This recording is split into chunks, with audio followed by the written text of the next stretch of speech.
तरह से आत्मा जब अपने प्रियतम को वो अंदर की तरफ ढूंढती है, देखती है, तो अंदर में ही परमात्मा मौजूद होते हैं और वो आत्मा परमात्मा के साथ में आनंदमय क्रीड़ाएं करती है। और जब वो आत्मा से जीव स्थिति पर आती है तो वो अपने प्रियतम को दसों दिशा में खोजना शुरू कर देती है। तो यही तो जागनी लीला में भुलवनी के आंख मिचोली की रामत है। अब उसके बाद तीसरी आती है एकांगी की लीला। तो एकांगी की लीला के अंदर क्या करती है, सारी सखियां क्या करती है, वहां पर मंडली बना लेती, गोल घेरा बना लेती है और उन सब के बीच में श्यामा जी और प्रियतम श्री कृष्ण जी एक अंग होकर खड़े हो जाते हैं। वे इस तरह से एक दूसरे से चिपक जाते हैं कि हर एक अंग दोनों का एक हो जाता है। इसी को कहते हैं एकांगी। तो जब सखियां इस सुंदर मनोहर रूप को देखती है तो इंद्रावती सखी कहती है, हे सखियों देखो हमारे प्रियतम श्यामा श्याम की जोड़ी कितनी प्यारी लग रही, उनके आभूषण किस तरह से खन खन की आवाज कर रहे हैं, उनके वस्त्रों में से किस तरह से हर तरह का प्रकाश निकल रहा है, किस तरह से मेरे प्रियतम और मेरी श्यामा जी दोनों एक रूप हो रहे हैं। ऐसा लग रहा है मानो कि दो हो ही नहीं, एक अंग दूसरे अंग से इस तरह से आलिंगन किए खड़े हैं कि वे मानो एक ही रूप है। तो इसके अंदर क्या झलकता है, क्या देखती है सखियां कि मेरे श्याम श्यामा जी तो एक ही रूप है, दो है ही नहीं। तो जब सखियां इस रूप को देखती हैं तो सखियों के अंदर भी ये भाव आता है कि जैसे मेरी श्यामा जी अपने प्रियतम से एक अंग हो रही हैं तो हम सब सखियां भी अपने प्रियतम से एक अंग हो जाएं। सबके अंदर ये एक अंग होने का भाव प्रकट होता है। तो सारी सखियां क्या करती हैं, प्रियतम की तरफ को चलती हैं और कोई सखी उनके हाथों को पकड़कर इधर को खींचती है, कोई इधर को खींचती है। तो फिर प्रियतम क्या करते हैं, वे सब सखियों के साथ में लीलाएं करते हैं। ये दो दो सखियों के बीच में एक एक श्री कृष्ण जी होते हैं जो एक दूसरे के गले में बाहें डालकर वे लीलाएं करते रहते हैं और सारी आत्माएं क्या करती हैं, उस एक अंग होने का आनंद प्राप्त करती हैं। तो ये एक अंग होना क्या इस जागने में संभव नहीं है? अब कैसे देखते हैं इसको? सतगुरु के अंदर, सतगुरु श्री देवचंद जी महाराज जी के अंदर श्यामा जी। तो जब श्यामा जी अपने प्रियतम से मिली, श्री कृष्ण जी से मिली, राज्य महाराज जी से, तो उन्होंने क्या कहा, अब आपने मुझे दर्शन दिए हैं तो फिर अब आप कहाँ जाओगे? तो राज्य महाराज जी क्या कहते हैं कि मैं अब कहीं नहीं जाऊंगा, अब मैं तुम्हारे हृदय में ही बैठूंगा।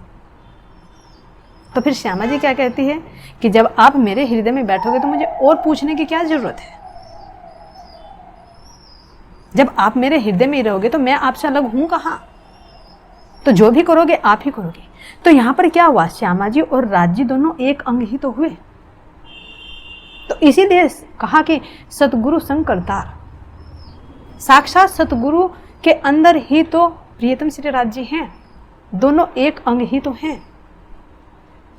तो जागनी लीला के अंदर भी तो सुंदर साथ सतगुरु के अंदर ही जब अपने प्रियतम को देख रहे हैं तो क्या श्यामा श्याम अलग हैं? नहीं, एक रूप है। जो मूल परम धाम की लीला में भी सतगुरु महाराज जी जब वर्णन कर रहे हैं श्रृंगार का तो क्या कहते हैं कि शोभा श्यामा जी के निपट अति सुंदर, अंतर पट खोलिए दो आवत एक नजर। कि जब तुम अंतर पट से देखोगे, खोलकर अंतर आत्मा से देखोगे तो श्याम श्यामा जी दोनों एक है। तो क्या राज के अंदर जो एकांगी की लीला हुई, क्या इस जागनी में जब आत्मा अपने प्रियतम का साक्षात्कार करेगी और वो दोनों को एक रूप देखेगी तो क्या एकांगी की लीला नहीं देख रही? देख रही। और चारों तरफ क्या है, सब सखियां ही हैं। तो मूल मिलावे के अंदर सब सखियां ही तो बैठी हैं गोल घेरा लेकर। और यहां पर भी जब आत्माएं इस खेल में आई हैं तो उन्होंने जब देखा कि मेरी श्याम श्यामा जी तो दोनों एक रूप हैं, एक अंग है, तो हर आत्मा के अंदर ये भाव आता है कि मैं भी अपने उस प्रेम के शिखर पर पहुंचकर मैं भी अपने परमात्मा से एक रूप हो जाऊं। तो वही तो गले बैयां डालकर एक रूप होना है। तो राज्य महाराज जी भी हर आत्मा के हृदय में वो आनंद का झरना बह देते हैं, हर आत्मा के हृदय में वो प्रेम प्रकट कर देते हैं और उसको वो आनंद प्रदान करते हैं। लेकिन कब? जब आत्मा पात्र बन जाती है। जब वो जीव स्थिति से उठकर आत्म स्थिति में आ जाती है तो वो राज जी महाराज जी उस आत्मा के हृदय के अंदर ही उसे भी वो एकांगी का अनुभव करा देती है। क्योंकि जब आत्मा अपने परमात्मा से मिलती है तो उसे अपने स्वरूप का भी भान नहीं रहता। जो महाराज जी जागने के इसमें वाणी के अंदर कह रहे हैं कि जब दोनों मैं मर जाती है तो आत्मा परमात्मा में एकाकार हो जाती है। तो यही तो एकांगी की लीला है जो कह रहे हैं महाराज जी कि मारिया कहिया काढ़िया कहिया और कहिया हो जुदा और यही मैं खुद ही टले तो बाकी रहिया खुदा। जब दोनों मैं मर जाएंगी यानी एक जीव की मैं भी और एक आत्मा की भी तो बाकी तो एक परमात्मा ही रही। तो आत्मा उन्हीं के अंदर समाहित हो जाती है। तो इस जागने में भी इस लीला का अनुभव आत्मा करती है। तो यही एकांगी की रामत है। तो अब देखिए अगर बाहर की दृष्टि से देखते हैं या कोई विचार करता है कि भाई राज के अंदर तो ऐसी ऐसी लीलाएं हुई तो वो लीलाएं विकारित नहीं है। अगर विकारित हो तो अब आत्मा इस जागने में अनुभव कर रही है तो क्या वो कोई तन की लीला है? क्या कालमाया के इस तन से वो आत्मा के साथ में लीला होती है? नहीं, अंतर आत्मा अपने प्रिय तन से वो दिव्य लीलाएं करते हैं, लेकिन अगर उस लीलाओं को प्रकट करे तो वो यही के शब्द लिए जाते हैं। इस तरह से सतगुरु महाराज जी इस जागने में भी उस एकांगी की लीला की रामत का अनुभव हर आत्मा को यहाँ पर कराते हैं। तो अब कौन सी रामत चलती है? फुंदड़ी की रामत। तो फुंदड़ी की रामत में क्या कहते हैं इंद्रावती सखी? हे प्रियतम, चलिए हम हाथ में हाथ डालकर गोल गोल घूमते हैं और घूमते समय आप बिल्कुल चौकन्ने रहना और चौकन्ने रहते हुए मेरा हाथ मत छोड़ना। अगर आपने घूमते घूमते मेरा हाथ छोड़ दिया तो मैं गिर जाऊंगी और ये सखियां मुझ पर हंसेंगी। तो इसलिए आप घूमते घूमते मेरा हाथ मत छोड़ना। अगर आपको चक्कर आने लगे तो आप मुझे बता देना। तो जैसे ही इंद्रावती सखी गोल गोल घूमती है तो वो तो पूर्ण मस्ती से घूमती है, अपने तन को पूर्ण समर्पित होकर घूमती है। लेकिन बालाजी श्री कृष्ण जी क्या करते हैं? अपने को चौकन्ना रखते हैं, क्योंकि उन्हें पता है कि कहीं इंद्रावती सखी ने छोड़ दिया तो मेरी हंसी कराएगी। क्योंकि खेल में पूरी मस्ती से इंद्रावती सखी खेलती है और खेलने की चतुराई भी भरी हुई है। तो इसलिए बालाजी प्रियतम अपने अंगों को संभाल कर रखते हैं। लेकिन जैसे ही इंद्रावती सखी को पता चलता है तो वो कहती है, हे प्रियतम, आप पूरी मस्ती से नहीं खेल रहे, आप अपने अंगों को सिकोड़ कर रख रहे हैं, ऐसे तो खेला ही नहीं जाएगा, आप पूरी मस्ती से खेलिए। और खेलते खेलते क्या करना है? गोल गोल घूमते भी रहना है और घूमने के बीच बीच में गीत भी गाना है और गीत गाते गाते बीच में अपने अंगों को मोड़कर स्पर्श भी करना है। देखिए कितने कठिन दांव देने हैं कि कैसे घूमते घूमते गोल गोल घूमना भी बंद नहीं होना है और घूमते घूमते ही तन को भी ढीला नहीं छोड़ना है और अंगों को मोड़कर किस तरह से स्पर्श भी करना है। तो इस तरह से इंद्रावती सखी इस कार्य को करने में सफल हो जाती है। वो घूमते भी पूरे अंगों को समर्पित करके घूमती हैं और बीच बीच में गायन भी करती है और गायन करने के बाद में वो अपने स्पर्श की लीला भी कर जाती है। तो इस तरह से वो इस खेल में जीत जाती है और जीतने के बाद में फिर वो क्या कहती है सब सखियों को कि हे सखियों, देखो जिस तरह से मैंने खेल भी बंद नहीं होने दिया, प्रियतम के साथ में गोल गोल घूमती भी रही हूँ और बीच बीच में मैंने उनको स्पर्श भी किया है, उनके मुख का स्पर्श किया है और गायन भी किया है। तो अगर इस तरह से तुम भी करो तो मैं तुम्हारी दासी बन जाऊंगी। ये चैलेंज में देती हैं सखियों। तो ये सखियां भी इस क्रिया को करने की कोशिश करती हैं और करने के बाद में हर आत्मा ये फिरकी की रामत का आनंद प्राप्त करती है। तो इसी तरह से अब इस जागने के ब्रह्मांड में भी इंद्रावती सखी ने कैसे किया है कि मैंने अपने प्रियतम को कैसे अपने वश में किया है। यानी जिस तरह से रास के अंदर वे अपने पूर्ण समर्पण से पूरे तन को छोड़कर खेली हैं और खेलते खेलते उन्होंने अपनी उस चतुराई से मुख का स्पर्श भी नहीं छोड़ा और गायन भी नहीं छोड़ा। तो वो क्रिया इस जागने के ब्रह्मांड में भी की इंद्रावती सखी ने। क्यों? क्योंकि उन्होंने पूर्ण समर्पण करके अपनी चतुराई से उस प्रेम को हासिल कर लिया। तो तभी तो हम आत्माओं को भी सिखापन दिया उन्होंने कहा कि अगर कोई आत्मा प्रियतम को वश में करना चाहती है तो मुझसे वंशीकरण मंत्र सीख ले। तो ये वंशीकरण मंत्र कौन सा है जो इंद्रावती सखी हम आत्माओं को सिखा रही है कि तुम हरी मिर्च बन जाओ और प्रियतम हरियल तोता बन जाए। तो फिर जब तुम पूर्ण समर्पण कर दोगे तो प्रियतम तुम्हारे हृदय रूपी पिंजरे में आ जाएंगे। तो फिर वे छोड़कर कहां जाएंगे? तो ये जो आत्मा परमात्मा के साथ में पूर्ण समर्पण की भावना से रामत करेगी तो क्या अपनी प्रेमी आत्मा को छोड़कर परमात्मा जा सकेंगे? नहीं जा सकेंगे, क्योंकि वे तो कहते हैं कि मैं तो प्रेम के वश में हूं, मैं तो गोपियों का ऋणी हूं, कभी उऋण हो ही नहीं सकता, प्रेम के बस में हूं मैं तो प्रेम रूपी डोरी से ही परमात्मा को बांधा जा सकता है। तो इसीलिए जिस तरह से रामत राज के अंदर ये रामत की, इसी तरह से इस जागनी के अंदर भी इंद्रावती सखी हम आत्मा को कह रही है कि अगर तुम मेरी की तरह पूर्ण समर्पण करके परमात्मा को, प्रियतम श्री राज जी महाराज को अपने प्रेम रूपी पास में बांध लो तो मैं तुम्हारी दासी बन जाऊंगी। तो हर आत्मा इसी तरह से अपने परमात्मा को पाने के लिए उस प्रेम की राह पर चलती है, और जो आत्मा चल पाती है तो वो ही आत्मा इस फिरके की रामत को, इस फुंदड़ी की रामत को, वो ही आत्मा इस फुंदड़ी की रामत का रस प्राप्त कर लेती है। और जो हृदय में पूर्ण समर्पण, पूर्ण प्रेम नहीं ला पाती तो वो क्या प्रियतम के साथ घूम पाएगी, यानी उस आनंद को ले पाएगी? नहीं ले पाएगी। तो इस तरह से इस फुंदड़ी की रामत को हम इस जागनी ब्रह्मांड में भी आत्माएं खेल रही हैं अपने प्रियतम के साथ। अब इससे आगे जो लीला चलती है वो लीला कौन सी है? भूलवनी की लीला, जिसे भूल भुलैया कहा गया है। तो इस भूल भुलैया की लीला में क्या करती है इंद्रावती सखी? प्रियतम से कहती है कि हे प्रियतम, आप दौड़िए और मैं भी दौड़ती हूं, यानी आप आगे आगे दौड़िए और हम आपके पीछे पीछे दौड़ते हैं। अगर आप हमें दौड़ते दौड़ते भुलावे में डाल देते हो तो आप जीत जाएंगे, और अगर हम आपको भुलावे में डाल देते हैं तो आप हार जाओगे। तो पहला दांव इसमें कौन देते हैं? प्रियतम देते हैं। तो प्रियतम आगे आगे आगे आगे भागते रहते हैं और सब सखियां उनके पीछे पीछे दौड़ती रहती हैं, लेकिन प्रियतम उनको भुलावे में नहीं डाल पाते। तो सखियों की जीत हो जाती है।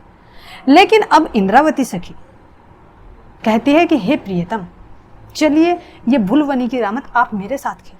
तो प्रियतम कहते हैं कि चलिए। तो इंद्रावती सखी दौड़ना शुरू कर देती है और उनके पीछे पीछे प्रियतम दौड़ते हैं। लेकिन इंद्रावती पहले सखियों को कह देती है कि हे सखियों, अगर प्रियतम हार गए तो आप हल्ला मत मचाना, ये मत कहना कि प्रियतम हार गए, और अगर मैं जीत गई तो भी तुम शोर मत मचाना। क्यों? क्योंकि मुझे ये पसंद नहीं है कि मेरे प्रियतम की हार हो जाए और तुम उनका उपहास उड़ाओ। लेकिन जैसे ही इंद्रावती सखी आगे आगे दौड़ती है तो प्रियतम श्री कृष्ण जी उनके पीछे पीछे दौड़ते हैं। तो इंद्रावती तो दांव देने में परफेक्ट है।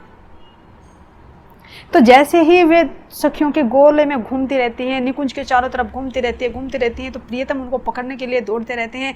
तो जैसे ही इंद्रावती के अंदर आता है कि मैं कैसे चक्कर दूं इनको, भुलावे में कैसे डालूं, तो जैसे ही वे श्यामा जी को देखती हैं तो इंद्रावती सखी श्यामा जी के चरणों के नीचे से निकल जाती है और प्रियतम वहां पर खड़े के खड़े रह जाते हैं कि वे सोचते हैं कि अब मैं श्यामा जी के चरणों के तलों को कैसे निकलूं। तो यहाँ पर इंद्रावती जी जैसे ही बाहर निकलती है, चरणों को क्रॉस करके बाहर निकलती हैं, तो अपने आप ही वो मस्ती में आकर शोर मचाना शुरू कर देती हैं कि प्रियतम हार गए, प्रियतम हार गए, प्रियतम हार गए और मैं जीत गई। तो जैसे ही वे सखियाँ इंद्रावती सखी को शोर मचाते हुए देखती हैं तो सारी सखियाँ हा हुल्ला करके कहते हैं कि प्रियतम हार गए, प्रियतम तो हार गए। तो ये क्या है? भूल भुलैया की राम। लेकिन जैसे ही वहाँ पर प्रियतम ने वो भूल भुलैया में इंद्रावती ने हराया तो अब यहाँ इस जागने में भी ये भूल भुलैया है। तो इस भूल भुलैया के अंदर राज्य महाराज जी ने आत्माओं को कितने भुलावे में डाला कि जैसे ही सूरता यहाँ इस खेल में आई तो वे अपने आप को भी भूल गई, अपने घर को भी भूल गई, अपने प्रियतम को भी भूल गई, कुछ भी याद नहीं रहा। तो यहाँ पर भी तो ये भूल भुलैया के नाम। तो प्रियतम क्या कहे कि रास में तो तुमने मुझे हराया, लेकिन इस जागने के ब्रह्मांड में भी तो अब तुम भुलाए में डल रही हो कि जो सत्य नहीं है उसको तुम सत्य मान रही हो। ये संसार सत्य नहीं है, लेकिन तुम भुलावे में आकर इसको ही सत्य मान रही हो। ये मिटने वाला तन तुम्हारा कुछ भी नहीं, लेकिन फिर भी तुम इसको सत्य मान रही हो। ये 14 लोग ब्रह्मांड कुछ नहीं है, फिर भी तुम इनको सत्य मान रही हो। तो कितने बड़े भुलावे डाले। और तुम मुझे पकड़ने के लिए दौड़ती हो, तो फिर भी जितनी तुम दौड़ लगाती हो फिर वही गड़थल्ले खाती हो। जितना मेरी तरफ को दौड़ती हो फिर माया तुम्हें लपेटे ले। तो कितना भुलावे हैं यहाँ पर। कहते ना परम धाम में कि तुम मेरे पे रोज हंसी करती थी, लेकिन मैंने तो तुम्हें ये खेल दिखाकर एक ही बार हंसी की है। और तुमने वादा किया था कि तो हम कुछ भी नहीं भूलेंगे, हम आपको भी नहीं भूलेंगे, अपने घर को भी नहीं भूलेंगे, लेकिन यहाँ आकर तो सब कुछ भूल गए।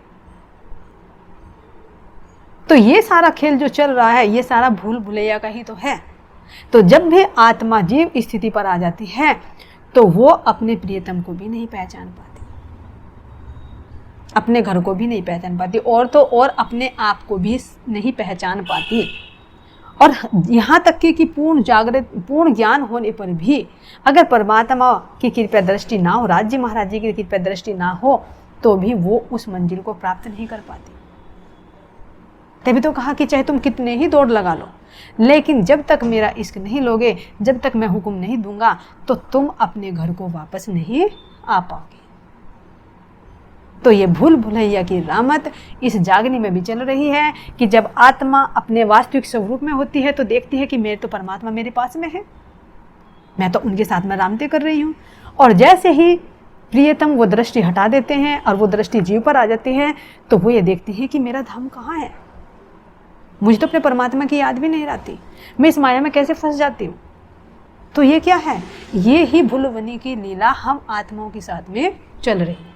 अब इसके बाद आती है गढ़ की रामत। तो गढ़ की रामत में क्या करती हैं सखियाँ कि एक गोल घेरा बना लेती हैं, और गोल घेरा बनाने के बाद में एक पॉइंट निश्चित कर लेती हैं कि सब सखियों को दौड़ दौड़ कर वहीं पर पहुंचना है। लेकिन शर्त क्या है कि जब दौड़ेंगी तो कोई भी सखी किसी का हाथ नहीं छोड़ेगी।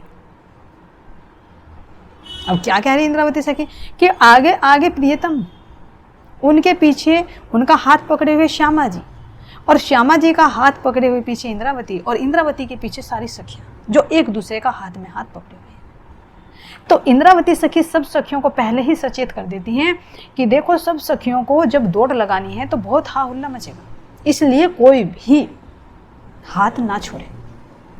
और अगर कोई पीछे रह गई, यानी जो दौड़ सकी तो दौड़ती रहेगी, लेकिन जो पीछे रह गई तो वो घसीटती हुई आएगी, और जिसका हाथ अगर छूट गया तो उसकी बड़ी ही हंसी होगी।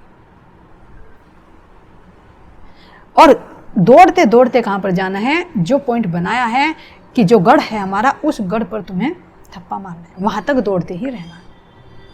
तो इस तरह से जब सबसे पहले प्रियतम दौड़ते हैं, फिर उनके ऊपर श्यामा जी, फिर उनके पीछे इंद्रावती सखी, और फिर सारी सखियां दौड़ती हैं। तो दौड़ते दौड़ते धूल भी इतनी उठती है, क्योंकि रेती है, उस रेती में धूल उठ रही है, सारी सखियां हा उल्ला कर रही हैं, कोई सखी आगे है कोई पीछे है, और कोई सखियां घसीटती हुई जा रही है, तो किसी किसी सखी का हाथ छूट जाता है।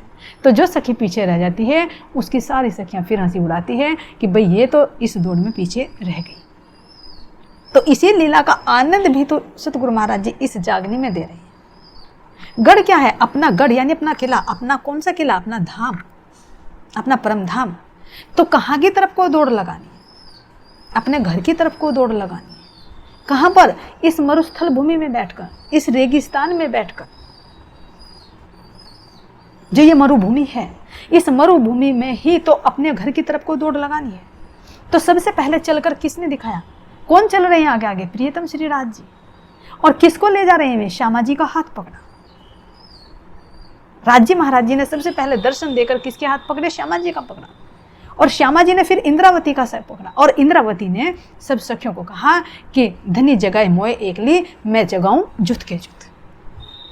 कि धनी ने मुझे एक ली को जगाई, लेकिन मैं सारी सखियों को जुत के जुत को जगाकर अपने घर की तरफ को लेकर चलूं। और चलते चलते क्या हो रहा है, हा हुल्ला हो रहा है, कैसे हा उल्ला हो रहा? क्योंकि आत्मा अपने परमात्मा की तरफ को दौड़ती है और इधर संसार की तरफ से माया हा हुल्ले मचाती है, बार बार माया व्यवधान डालती है अपनी 11 रूपों से।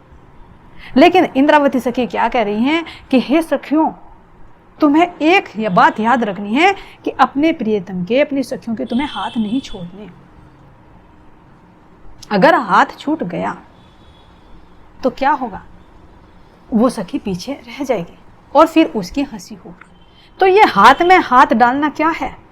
यानी अपने प्रियतम राजी महाराज जी, अपने हादी सतगुरु श्री श्यामा जी महारानी, अपने सतगुरु श्री इंद्रावती जी और अपने सुंदर साथ, हमेशा हमें इनके साथ में ही रहना चाहिए।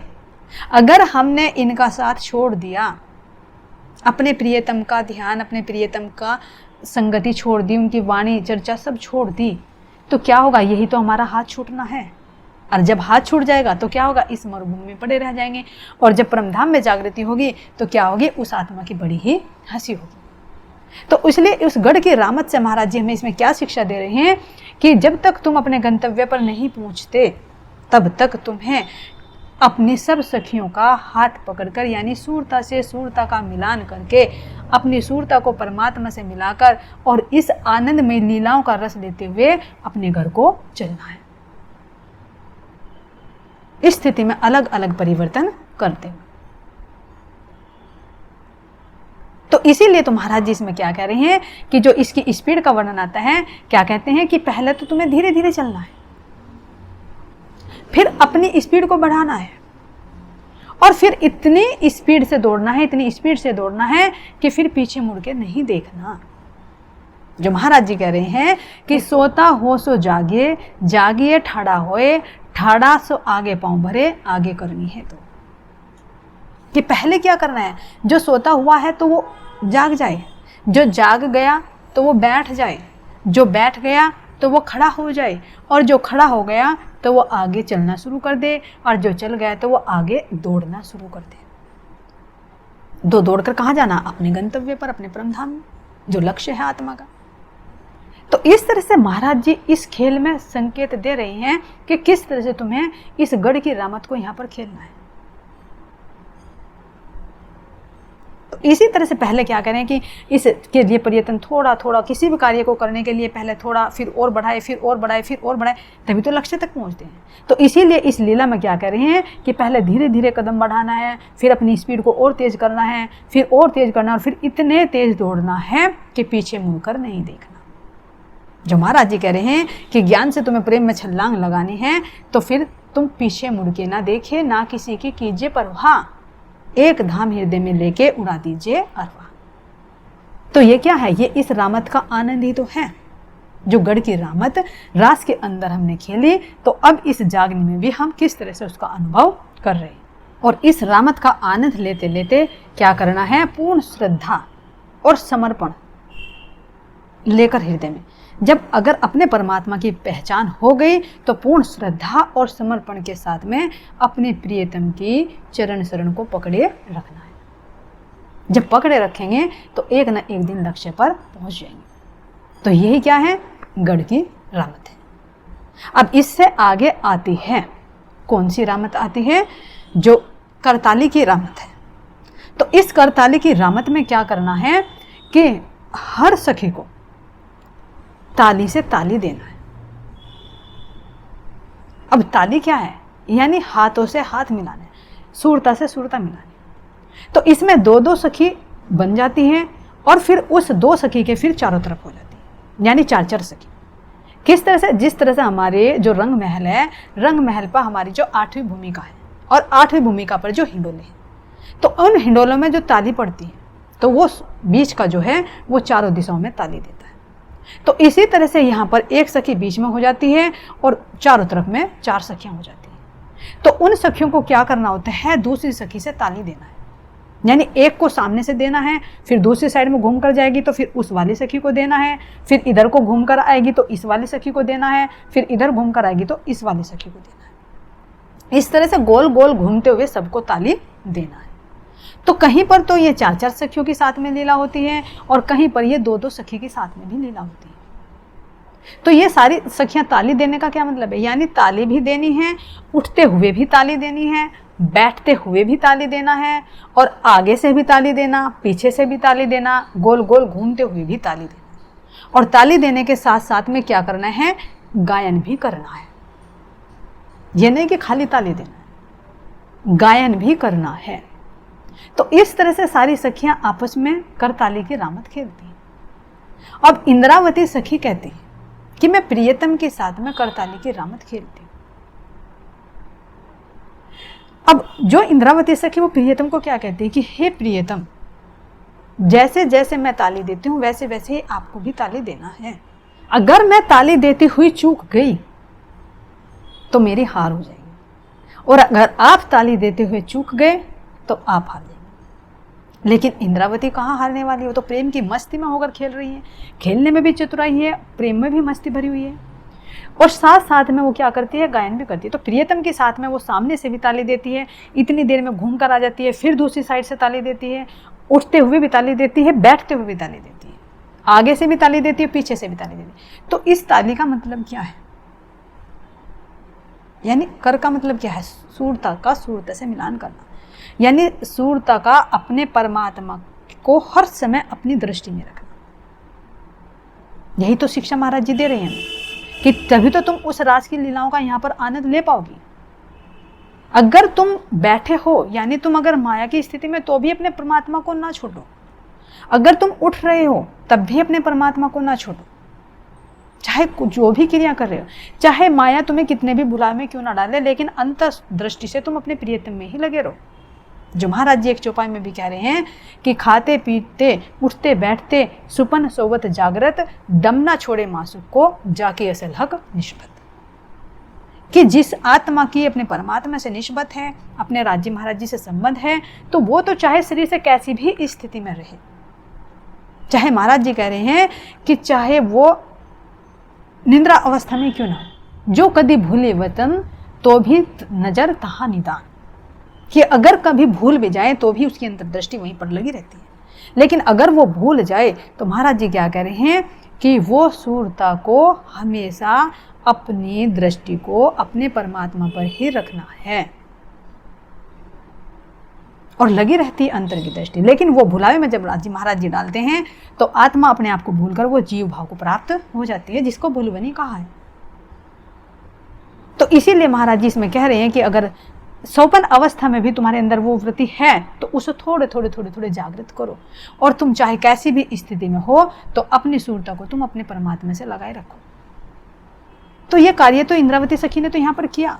देखो कितने माया के आवरण डले बीतक के अंदर पड़ते हैं, तो महाराज जी ने कितने कष्ट झेले हैं, लेकिन क्या राज्य महाराज जी से अपना संबंध तोड़ना चाहा? क्या वे कभी भूले हैं? नहीं भूले। भले ही माया के कितने भी थपेड़े पड़े हैं, भले ही सतगुरु महाराज जी से 9 वर्ष तक अलग रहे, लेकिन फिर भी उनकी अंतर्वृत्ति अपने परमात्मा से, अपने सतगुरु के पास में ही रहती थी। तो इसी तरह से महाराज जी हमको भी बता रहे हैं कि तुम चाहे कैसी भी स्थिति में हो, अपनी सूरता को अपने परमात्मा से लगाए रखो, और यही तुम्हारी, जब तुम लगाए रखोगे, यही तुम्हारी करताली की रामत है। हर स्थिति में तुम अपने परमात्मा से जुड़े रहो, पूर्ण हृदय में पूर्ण श्रद्धा, पूर्ण प्रेम, पूर्ण समर्पण लेकर अपने परमात्मा से हर समय उस आनंद की प्राप्ति की इच्छा करते रहे। और जब इस तरह से आत्मा अपने अंगों में वो प्रेम भरकर अपने परमात्मा को रिझाने में लीन रहेगी, उन्हीं की चर्चा, उन्हीं की ध्यान, उन्हीं की चितवनी में डूबती रहेगी, हर समय कुछ ना कुछ उनके प्रति करती रहेगी क्रिया, तो फिर यही तो फिरकी की रामत हो।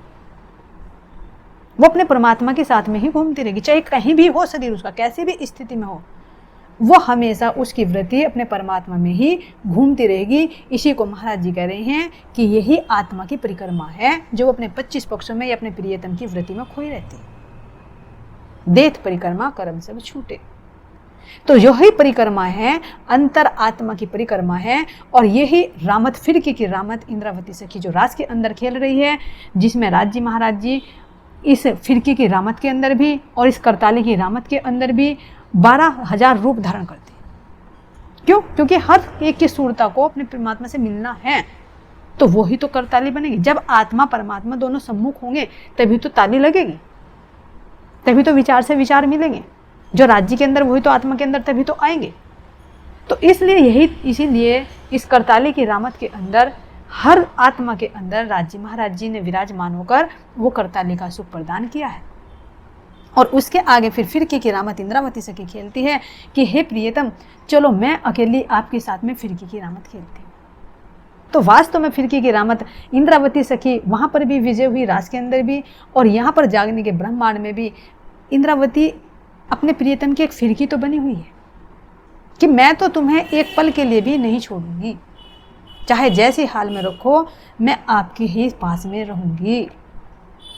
तो ये इंद्रावती सखी ने यहाँ पर भी फिरकी की रामत खेली। और इसी तरह से हम सखियों को भी कह रहे हैं कि अगर तुम अपने परमात्मा की चित्तवृत्ति में लगे रहोगे, उन्हीं के स्मरण में लगे रहोगे, तो यही तुम्हारी कौन सी है, यहाँ पर फिरकी की रामत। अब इससे आगे चलती है कोणियों की रामत। तो करताली के बाद में कोणियों की रामत आती है।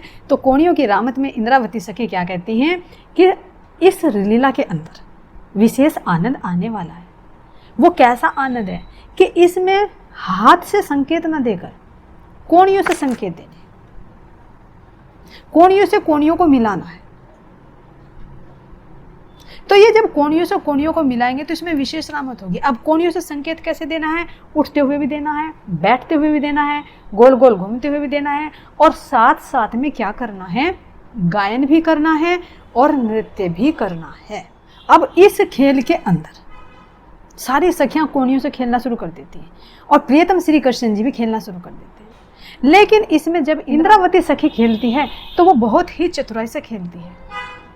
तो वो जब चतुराई से खेलती है तो सब सखियां देखती हैं, तो सखियां कहती हैं कि इस खेल के अंदर तो प्रियतम के अंदर तो एक गुण दिखाई दे रहा है, लेकिन इंद्रावती सखी के अंदर दो विशेष गुण दिखाई दे रहे हैं। कि वे दो गुण कौन से हैं कि एक तो इंद्रावती सखी बड़े आनंद में मस्त होकर खेलती है, और दूसरा खेलने के साथ में उनके साथ में चतुराई भी है, वे चतुराई से खेलती है।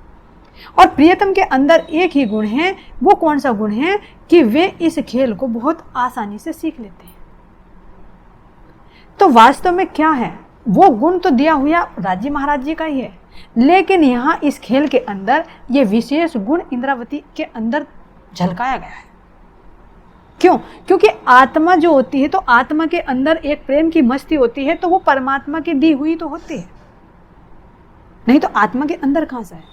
जैसे यहाँ पर कहें कि समुद्र है और समुद्र के अंदर अगर लहरें उठती हैं तो वे लहरें ही तो उसके आनंद को प्रकट करती हैं, लेकिन वे बनी तो उसी जल से ही है, और उसमें जो जल तो स्थिर है, लेकिन जो लहरें उठती हैं, तरंगे उठती हैं, तो वही तो अनंत आकृति धारण करती है, उन्हीं में से तो आवाजें निकलती हैं। तो इसी तरह से जो राज्य महाराज जी हैं, उनके साथ में इंद्रावती सखी जो ये लीलाएं कर रही हैं, जो कह रहे हैं कि इनके अंदर दो गुण विशेष झलकती हैं कि एक तो ये आनंद में मस्त होकर खेलती है, दूसरी चतुराई से खेलती है। तो ये राज्य महाराज जी का गुण ही इंद्रावती सखी के अंदर प्रकट हो रहा है, और ये विशेष गुण यहाँ पर भी इस जागनी में भी झलका है। क्यों? क्योंकि एक तो इंद्रावती सखी ने खुद राज्य महाराज जी पर अपने आप को पूर्ण समर्पित कर दिया, तन मन धन सब कुछ समर्पित कर दिया, और दूसरा समर्पित करने के बाद में क्या, आनंद में मस्त रही। किसी चीज का उन्होंने विरह नहीं किया, किसी मान मर्यादा की परवाह नहीं की, पूर्ण समर्पित होकर उस रस में मग्न हुई हैं। ये इस रास लीलाओं के अंदर भी देख सकते हैं कि कैसे आनंद में मस्त होकर इन रास लीलाओं का वर्णन किया गया है। तो वो क्या है, वो आत्मा अपने परमात्मा से मिलकर उस आनंद को ही तो ले रही है, और आनंद को जब ले रही है तो वो क्या करती है, कोणियों से संकेत करती है, इशारा करती है। तो हम आत्माओं को भी संकेत दे रहे हैं कि जिस तरह से मैं अपने प्रियतम के साथ में इस आनंद की मस्ती में मस्त होकर खेल रही हूँ, इसी तरह से हे सखियों तुम भी आओ और अपने पूर्ण समर्पण, पूर्ण श्रद्धा से अपने प्रियतम के साथ में इस आनंद, इस लीला का आनंद लो, तभी तुम इस जागने लीला का रस का प्राप्त कर सकते। अब इसके बाद आती है रास की लीलाएं। तो इस रास की लीला में क्या करते हैं, सारी आत्माएं अपने प्रियतम श्री राज्य महाराज जी से एक रूप होना चाहती हैं। जिसमें इसमें नृत्य की भी लीलाएं हैं, गायन की भी लीलाएं हैं, आलिंगन की भी लीलाएं हैं, एक रूप होने की भी लीलाएं हैं।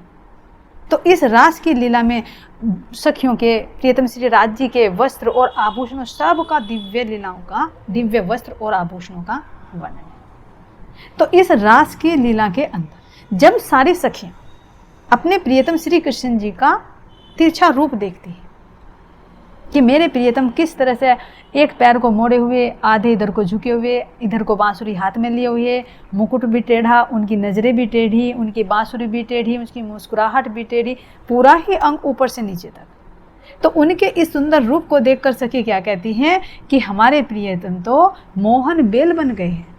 मोहन बेल सखीरी, मोहन बेल, यानी मेरे प्रियतम तो मोहनी बेल बन गई हैं और हम अपने प्रियतम के इस सुंदर रूप पर न्यौछावर होते हैं। तो सारी आत्माएं जब अपने प्रियतम श्री राज जी के इस दिव्य स्वरूप को देखती हैं तो उनसे वे एक रूप होकर एक रसता का रस को प्राप्त करती हैं, जो इसके अंदर रास की अनंत लीलाएं हैं। अब इसके आगे जो वर्णन आता है, जो सखी कहती है इंद्रावती सखी कि हे प्रियतम, इस रास के अंदर तो हमें आनंद मिला, लेकिन एक इच्छा और है कि चलिए हम आम के वृक्ष की लीलाएं करते हैं, कि आप आम का वृक्ष बन जाइए और हम सब सखियां दो ग्रुप में बढ़ जाती। तो इस दो ग्रुप में बनकर क्या करेंगे कि कुछ सखियां तो आपके चरणों को पकड़कर बैठेंगी, वे आपको दूध दही से सिंचन करेंगे। जैसे आप आम का वृक्ष बन जाएंगे तो आम के वृक्ष का जैसे सिंचन होता है, तो जो सखियां रहेंगे वे आपके चरणों को पकड़कर बैठ जाएंगे और दूध दही से वे आपका सिंचन करेंगे। और जो दूसरी मंडली की सखियां हैं वे क्या करेंगे, आधी इधर हो जाएंगे और आधी इधर हो जाएंगे। वे आपको यहां से हिलाना चाहेंगी, लेकिन इंद्रावती सखी क्या कहती है कि हे प्रियतम, अगर आप अपनी जगह से हिल गए तो आपकी हार हो जाएगी, और अगर कोई सी भी सखियां आपको अपनी तरफ को खींचने में सक्षम हुई तो उन सखियों की जीत हो जाएंगी। और जो सखियां आपके चरणों को पकड़कर बैठी हैं, अगर वे छोड़ देती हैं तो उनकी हार हो जाएगी। तो इस तरह से सारे खेल का निर्देशन देकर इंद्रावती सखी इस खेल की शुरुआत कर देती है। तो प्रियतम श्री कृष्ण जी क्या करते हैं, बीच में अपने पैरों को गाड़कर खड़े हो जाते हैं, और जो सखियां हैं वहां पर क्या करती हैं, वे प्रियतम के चरणों को पकड़कर बैठ जाती हैं। और जो दूसरी मंडली की सखियां आती हैं तो आधी इधर को खींचती है और आधी इधर को खींचती हैं। लेकिन इंद्रावती सखी को हो जाता है कि जब सखियां इस तरह से खींचेगी तो क्या प्रियतम के हाथ नहीं दुखेंगे, क्या उनको दुख नहीं होगा? तो ये क्या है, वहां तो दुख नहीं होता योग माया के ब्रह्मांड में, लेकिन फिर भी वो आत्मा का अपना भाव है अपने प्रियतम के प्रति। तो उसमें क्या कहते हैं कि हे प्रियतम, अगर आपके हाथ दुखने लगे, आपको दर्द हो, तो आप हमें बता देना, हम खींचना बंद कर दें। लेकिन खेल में जब मर्यादा, खेल में जब हार जीत की भाव आएगी तो कोई भी सखियां रुकने वाली नहीं है। तो कुछ सखियां जब चरण पकड़कर बैठ जाती हैं, आधी सखी इधर को खींचती है, आधी इधर को खींचती है, तो जो बीच वाली सखी हैं वे प्रियतम के पैरों को हिलने नहीं देती, और जो सखियां उनको खींच रही थी वे खींचने में असमर्थ हो जाती, तो उन सखियों की हार हो जाती। तो इसी तरह से तो अब भी हमारे प्रियतम राज महाराज जी क्या है, आम के वृक्ष ही तो हैं जिस पर वो अमृत फल लगता है। अमृत यानी जिनको प्राप्त करने के बाद इस आवागमन के बंधन से छूट सकते हैं। यही तो हमारे आम का वृक्ष है हमारे प्रियतम, यही तो अमृत है जिनके अंदर सब रसों का भंडार है, क्योंकि यहाँ पर भी तो आम को फलों का राजा कहा है। और इसी तरह से परमधाम के अंदर भी जो हमारा अमृत वन है, उस अमृत वन के अंदर सारे ही तो वनों का स्वाद है, सारा ही तो रस परिपूर्ण है, इसीलिए तो उसमें पाठ घाट वो प्रेम रूपी घाट है। तो राज्य महाराज जी के अंदर सारे रसों का सामंजस्य है, एक समीक्षण है, तो इसीलिए तो ये क्या है, हमारे आम के वृक्ष हैं। अब इन आम के वृक्ष को दूध दही से सींचना, यानी दूध दही क्या है, अपना पूर्ण समर्पण, अपना पूर्ण श्रद्धा, अपनी पूर्ण विश्वास।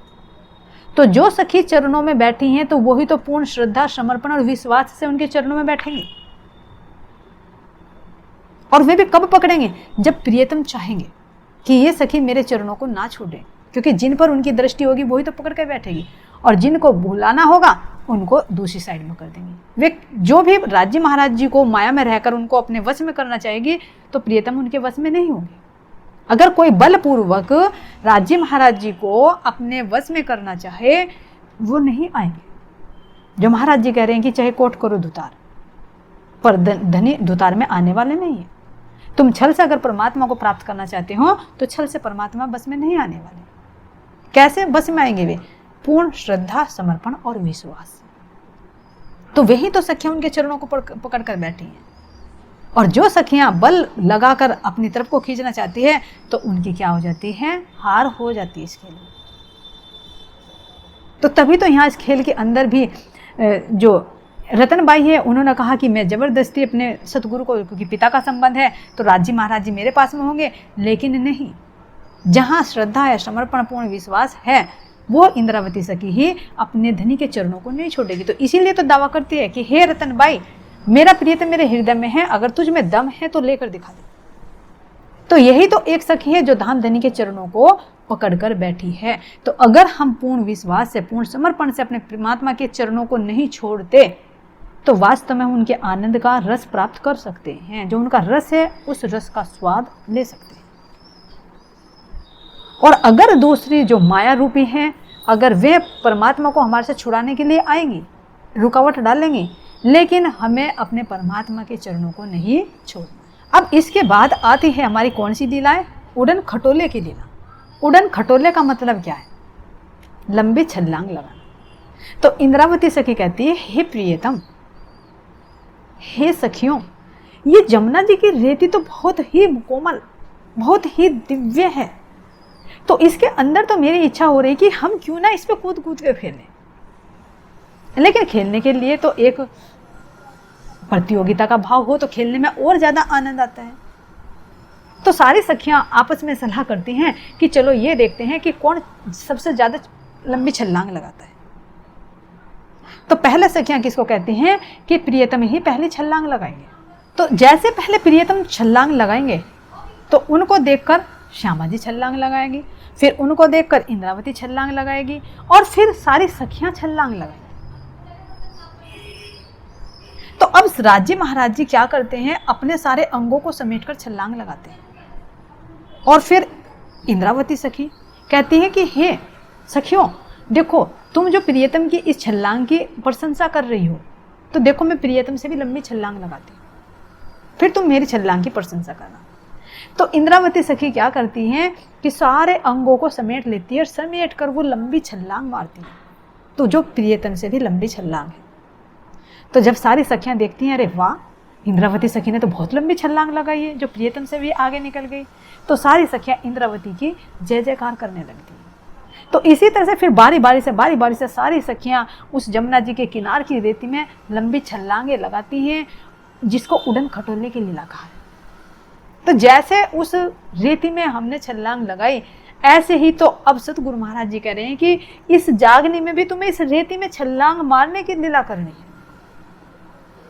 कि इस माया के सौपन की नींद से उठो, जागृति में छलांग लगाओ, जागृति से उठो, ज्ञान की वृत्ति पर आओ, और ज्ञान की वृत्ति से फिर प्रेम की स्थिति में जाओ, तो उसमें छलांग लगाओ। जो चार स्थिति महाराज जी कह रहे हैं कि शरीयत से तरीकत में, तरीकत से हकीकत में, और हकीकत से तुम्हें मार्फत में छलांग लगानी है। तो छलांग लगानी है तो कैसे छलांग लगानी है? अपने सारे अंगों को समेट कर। जो महाराज जी भी वाणी में कह रहे हैं कि जैसे हाथी अपनी मस्ती की चाल से चलता है घंटे बजाते हुए और पीछे कुत्ते भौंकते रहते हैं, इसी तरह से हे आत्माओं, तुम्हें भी इस जागने के ब्रह्मांड में अपने एक कवच लेकर, प्रेम और इश्क वाला कवच लेकर, तुम्हें ज्ञान रूपी, प्रेम रूपी घंटे बजाते हुए चलते रहना है। और ये संसार वाले जो कहते हैं, इनको कहते रहने दो। जो माया हावला मचाती है उनकी तरफ को ध्यान मत दो। और फिर तुम इस ज्ञान की वृत्ति पर आने के बाद में तुम्हें कहाँ पर छलांग लगानी है?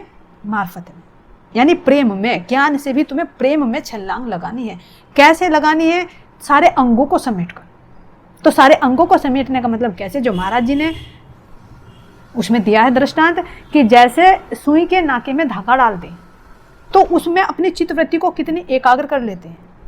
अगर एकाग्र नहीं होगी तो धागा नहीं डलेगा। अगर थोड़ा बहुत इधर उधर को भी फैला रहा तो धागा उस छेद में नहीं जाएगा।